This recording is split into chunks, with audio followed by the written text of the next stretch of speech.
Hello, I'm Jonah with Magnanimous Media, and today I'm going to be talking about the C300 setup with the Redrock Shoulder and Matte Box bundle. As with any light camera system, the C300 can benefit from added weight and support provided by the Redrock Shoulder Rig. While the C300 was designed to be light and maneuverable, direct hands on the lens controls can create unwanted jitter, which follow focus systems eliminate. In addition to that, it can certainly benefit from peripheral support provided by the Redrock system. While the C300's built-in ND is a great benefit, it comes in 2, 4, and 6-stop intervals, which does not lend itself to fine-tuning.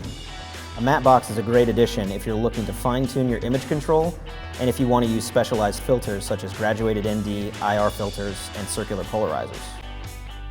Redrock does make a C300 dedicated cage and support system. However, one of the benefits of adapting an existing system to this camera is that you'll be more versatile and be able to use more cameras with one system. With the C300, a lot of times the F3 and the SCARLET is brought in to either work alongside or in replacement of the C300 depending on the conditions of the shoot. And having one support system that can fit all of those cameras can save you a lot of money and time on set.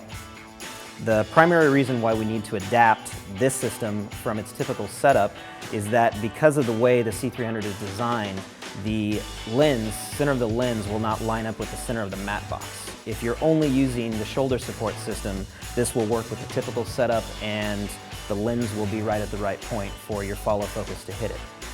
In addition to the included items with the Redrock Shoulder Bundle or Matte Box Bundle, the C300 adaptation will include a quick-release micro riser and/or micro clamp shim kit, and 4-inch, 6-inch, or 9-inch 15mm iris rods. So the first thing we're going to do is determine what kind of setup we want with the camera. There are essentially 3 different setups and each have their own benefits and drawbacks. The central camera setup is ideal for situations that are almost entirely handheld. It allows for better weight distribution and less modification when operating handheld. You can still attach the system to a tripod, but the camera will sit much higher than a typical setup, which will require a more substantial head and affects the look of tilts.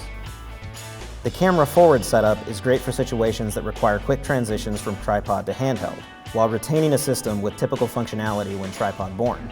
The drawback of this setup is it puts more weight on the front of the system, requiring greater counterweight to balance the handheld system. The camera back setup is ideal for using long glass and provides a setup with centralized distribution and minimal weight. This setup is best for long shoots that are primarily handheld with long glass, such as sporting events. We'll start with the central camera setup.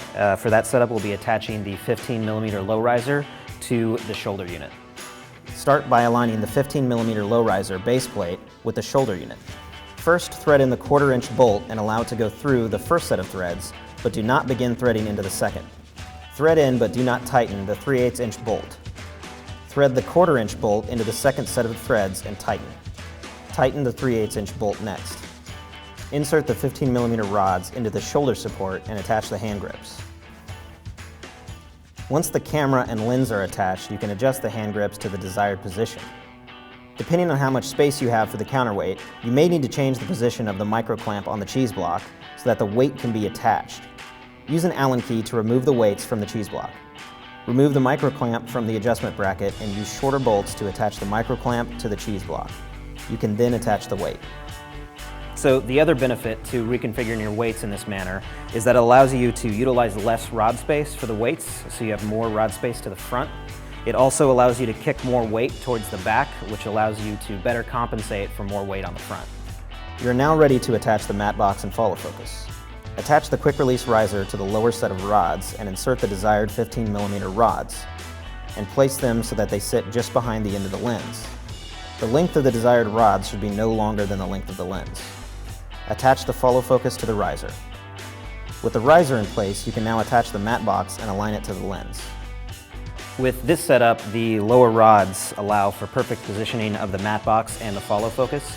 If you're using a lens that has quite a bit more space between the front of the lens and your focus ring, you could utilize the rods coming from the high riser. However, if you put the riser on the rods coming from the low riser, your matte box will be too high to be well positioned for the center of the lens, and your follow focus won't actually have any room to attach.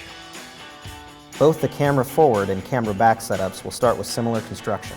Use the Allen wrench to remove the spacer from the 15mm low riser. Insert the shims and replace the spacer and base plate. Once the shims are in place, assemble the system using the longest set of rods and the 15mm low riser. Attach the shoulder unit and hand grips. Attach the quick release riser with the desired length rods and attach the follow focus and matte box. The camera back setup is accomplished by simply placing the 15mm low riser behind the shoulder unit on the rods through the 15mm low riser. Now, if you're only using the matte box and you're not using the shoulder rig, what you can do is use these shims to actually raise the level of the clamp. Now, if you raise the level of the clamp, you're going to have a variety of rod lengths to accommodate the different lengths of lens that you're using, because the rods will actually bottom out on the camera. So you won't have that room to adjust the positioning of the matte box, which is going to make lens changes a lot more complicated. So those are some of the setups we suggest for the C300 on the Redrock rig with the Redrock matte box. Knowing how to set this system up right for your uses is going to give you more versatility on the set, quicker lens changes, and a smoother production overall.